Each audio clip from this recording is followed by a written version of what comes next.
नमस्कार, मी केतकी जोशी आणि आत्ताची पहिली बातमी आहे राज्यातली आत्ता सगळ्यात चर्चेत असलेली राजकीय बातमी ती म्हणजे शरद पवारांनी केलेल्या वक्तव्याची आणि त्यावरच्या प्रतिक्रियांची।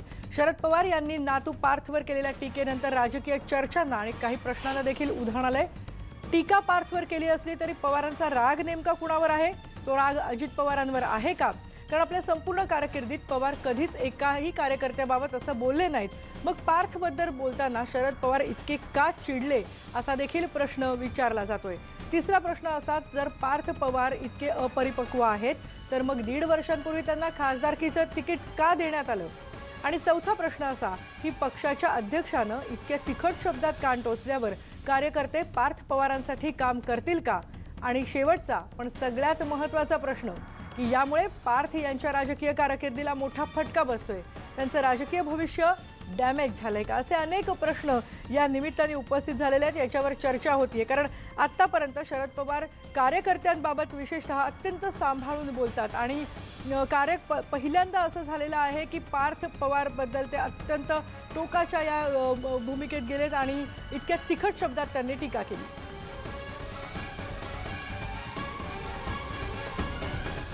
कोणीची किंमत आम्ही देत नाही, ते इमॅच्युअर आहे। परंतु सीबीआयच्या बद्दलची जर चौकशी कोणाला करायची असेल, मी स्वच्छ सांगितलं माझा महाराष्ट्र मुंबई पोलिसांवर 100% विश्वास आहे। पण कोणाला असं वाटत असेल सीबीआयची चौकशी करावी, त्याला कोणाचा विरोध असल्याचं कारण। शरद पवार काय म्हणाले ते पण पवारांचा राग नेमका कुणावर आहे? अजितदादांवर आहे की पार्थच्या अडून ते अजित पवारांवर निशाणा साधतायत? हे याची देखील आता चर्चा सुरू झाली आहे। आपल्या सोबत आहेत आमचे प्रतिनिधी सागर कुलकर्णी। सागर, असं म्हटलं जातं की शरद पवार जे बोलतात त्याच्या मागे नेहमी दुसरा काहीतरी वेगळा अर्थ राजकीय दडलेला असतो। काल सुद्धा पार्थ पवार बद्दल जेव्हा त्यांनी हे वक्तव्य केलं तेव्हा अनेकांना धक्का तर बसलाच, पण नेमका निशाणा कोणावर आहे याची देखील चर्चा जोरदार सुरू झाली। केतकी, शरद पवार यांचा स्वभाव जर पाहिला तर नेहमी विरोधकांवर देखील टीका करताना एक शाब्दिक व्यवस्थित तोलून मोलून सगळ्या स्वरूपाची टीका केली जात असते। पण स्वतःच्या कुटुंबातल्या एका नातवाची मात्र अशा स्वरूपामध्ये टीका करणं हे अत्यंत एक वेगळं कलह आहे की काय, अशी एक शक्यता चर्चा राजकीय वर्तुळात सुरू झालेली आहे।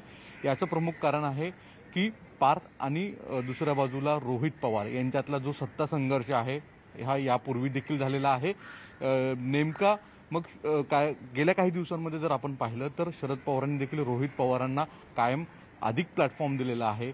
यावरनच हा नेमका संघर्ष आहे का, अशी एक चर्चा याला लावली जाते। दुसऱ्या बाजूला पार्थ यांनी घेतलेल्या 2 वेगवेगळ्या भूमिका ज्या आहेत भाजपाच्या दृष्टिकोनातून समर्थनार्थ अप्रत्यक्षरित्या, त्यावर देखील शरद पवार यांनी पार्थला समोर करत अजित पवारांना देखील संकेत दिले आहेत का, अशी एक चर्चा वर्तवली जाते। कारण की गेले काही दिवसांमध्ये वारंवार ज्या चर्चा सुरू आहेत, नवाब मलिक यांनी देखील सोमवारी ट्विट केलेलं आहे की राष्ट्रवादी काँग्रेसचे आमदार फुटून जाणार नाही आहेत। यापूर्वी अजित पवारांनी अचानक फडणवीसांबरोबर केलेली हात मिळवणी की कुठे ना कुठेतरी एक नेहमी त्या दिवसापासून चर्चा आहे की कधीही अजित पवार कोणतीही भूमिका घेतील, अजित पवार कोणत्या ना कोणत्या तरी कार्यपद्धतीवरून नाराज असतात। भलेही डेप्युटी सीएम जरी असले तरी राज्यातल्या कार्यपद्धतीवर अजित पवार नाराज आहेत। ही जी काही कायम प्रशासकीय लेवलला आणि राजकीय वर्तुळात चर्चा असते, याला कुठेतरी छेद देण्याचा प्रयत्न, त्याला फुल स्टॉप करण्याचा प्रयत्न पवारांनी पार्थला समोर करून केला आहे की काय, अशी एक शक्यता वर्तवली जाते। आणि सागर आणखी एक विचारावं असं वाटतं ते म्हणजे राष्ट्रवादीतून काय प्रतिक्रिया ऐकायला मिळतात। जयंत पाटील यांनी काल असं म्हटलं की जी बैठक झाली सिल्व्हर ओकला त्यामध्ये याबद्दल चर्चा झालीच नाही, पण अजित पवार, सुप्रिया सुळे, जयंत पाटील एवढेच त्या बैठकीला उपस्थित होते। राष्ट्रवादीतून काही प्रतिक्रिया ऐकायला मिळतात का किंवा काय कुजबूज सुरू आहे राष्ट्रवादीत याबद्दल? केतकी, काही क्षणापूर्वीच अजित पवार त्यांच्या खासगी निवासस्थानातून मंत्रालयाकडे निघालेले आहेत। त्यांना या संदर्भात प्रतिक्रिया विचारली असता त्यांनी त्याच्यावर भाष्य केलं नाही आहे। आपणास अजित पवारांचा स्वभाव सगळ्यांना माहीत आहे की जर अजित पवारांना एखादं भाष्य करायचं असेल, एखाद्यावर थेट टीका करायची असेल तर ते सडकून टीका करतात, त्याच्यामध्ये कुठेही कमीपणा मानत नाहीत। पण त्यांची न बोलणं हेच कुठे ना कुठेतरी प्रतिक्रिया आहे, कुठे ना कुठेतरी अजित पवार नाराज आहेत हे जवळपास स्पष्ट होतं। अर्थात याला पार्थचा मुद्दा आहे की अन्य अजून कारणं आहेत अशी विशेष आहेत, पण शरद पवार आणि अजित पवार यांच्यातला राजकीय संघर्ष आणि त्यात सुप्रिया सुळे यांचा असणारा गेल्या काही दिवसांमधला राज्यातला अंतर्गत हस्तक्षेप जो आहे तो वाढतोय. यामुळे कुठे ना कुठेतरी पवार कुटुंबियांमध्ये सर्व काही आलबेल नाही हे जवळपास स्पष्ट दिसून येते.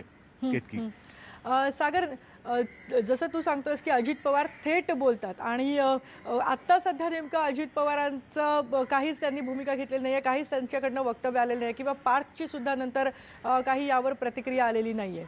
त्याबद्दल काय सांगशील? पार्थला काल या संदर्भात आपण विचारलं होतं त्यावेळेस त्यांनी स्पष्ट सांगितलं होतं की ज्यावेळेस पवार साहेबांनी वक्तव्य केलेलं आहे त्यावर मी बोलणं उचित नाही आहे, त्यामुळे विनाकारण मला यातला आता वाद वाढवायचा नाही आहे असं म्हणून त्यांनी या विषयापासून लांब राहण्याचा प्रयत्न केला. दुसऱ्या बाजूला मात्र काल संध्याकाळी सिल्वर ओक येथे राष्ट्रवादीचे सगळे म्हणजे प्रमुख जे आहेत त्यांची बैठक झाली होती. त्याला अजितदादा स्वतः होते उपस्थित. त्यानंतर अजित पवारांनी कोणतंही भाष्य केलं नाही. प्रदेशाध्यक्ष म्हणून जयंत पाटील यांनी जरी सांगितलं असलं तरी पार्थचा विषय झाला नाही. तर हे वास्तविकतेत राजकारणामध्ये असं सांगण्याचा एक भाग असतो.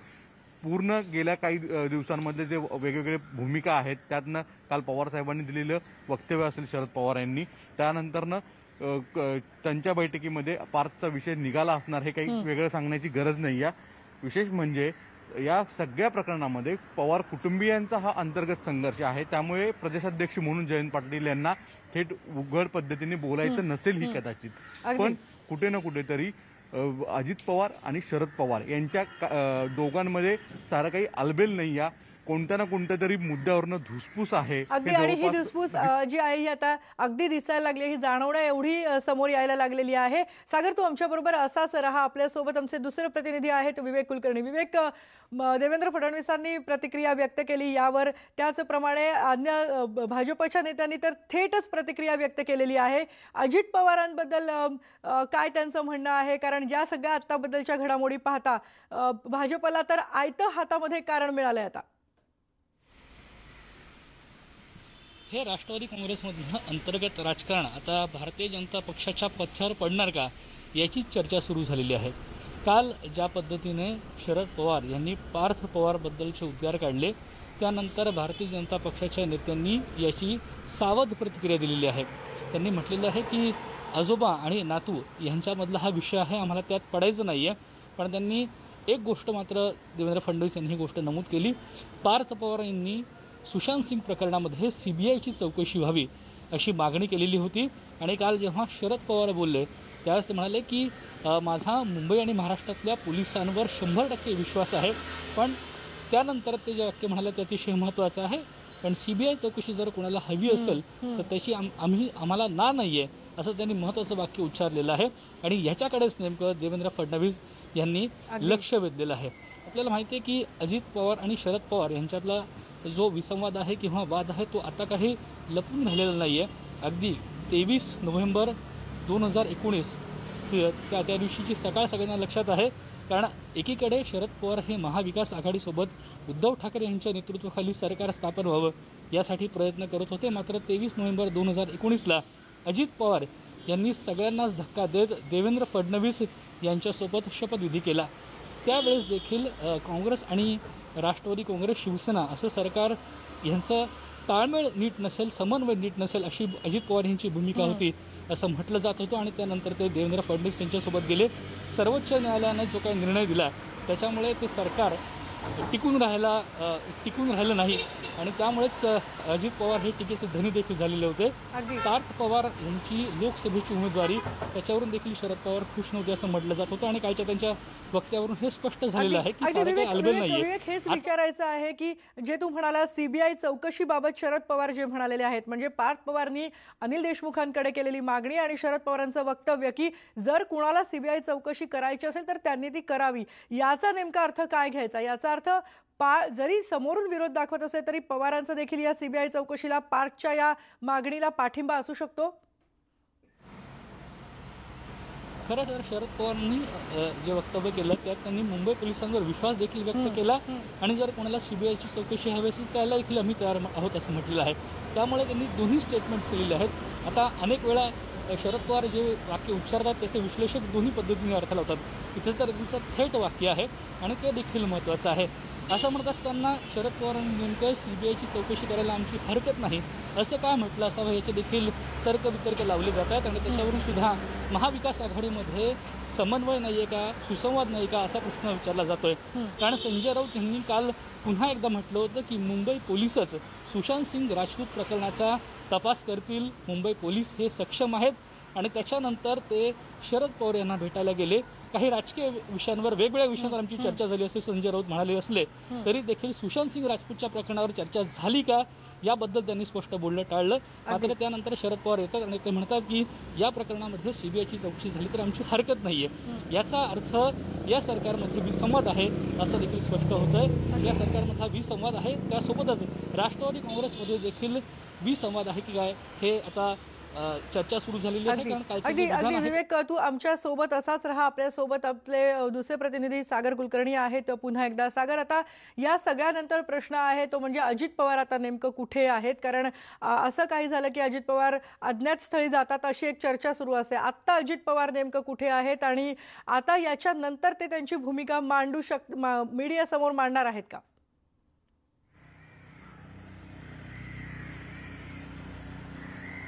आत्ता काही क्षणांपूर्वीच अजित पवार त्यांच्या खाजगी निवासस्थानातून मंत्रालयात गेलेले आहेत. आज दिवसभर त्यांचे मंत्रालयात वेगवेगळ्या प्रशासकीय स्तरावरच्या बैठका आहेत असं सांगण्यात आलेलं आहे. तसंच काही राजकीय नेत्यांच्या गाठीभेटी देखील आहेत असं अजित पवार यांच्या कार्यालयाकडून सांगण्यात आलेलं आहे. कदाचित दुपारनंतर अजित पवार पुण्याला जातील असं सांगितलं गेलेलं आहे. पण एक गोष्ट आहे की आत्ता जाताना त्यांना पार्थच्या पूर्ण प्रकरणाच्या संदर्भात काही प्रतिक्रिया विचारल्या असं त्यांनी बोलण्याचं टाळलेलं आहे. अजित पवार हे ज्या वेळेस एखाद्या भूमिके स्पष्ट करत नाहीत, प्रतिक्रिया देत नाहीत, यावरनं त्यांची नाराजी कुठे ना कुठेतरी आहे हे जवळपास स्पष्ट दिसतं. कारण की अजित पवारांचा स्वभाव पाहता त्यांना कुठली भूमिका जर मांडायची असेल तर ते सडेतोड पद्धतीने बोलतात. त्याच्यामध्ये कुणाचा लावाजमा ठेवला जात नाही. पण आत्ता अजित पवार या सगळ्या प्रकरणावर शांत आहेत. यावरनं जवळपास त्यांच्या मनामध्ये कुठे ना कुठेतरी खदखद आहे, नाराजी आहे हे दिसून येतं. केतकी, अगदी सागर आणि विवेक, तुमच्या दोघांचेही धन्यवाद. आणि या मुद्द्यावर आपण दिवसभर सगळे अपडेट्स घेणार आहोत आणि प्रत्येक बातमी आम्ही तुमच्यापर्यंत पोहोचवत राहणार आहोत. पण सध्या वेळ झाली एका ब्रेकची. पहा फक्त न्यूज 18 लोकमत.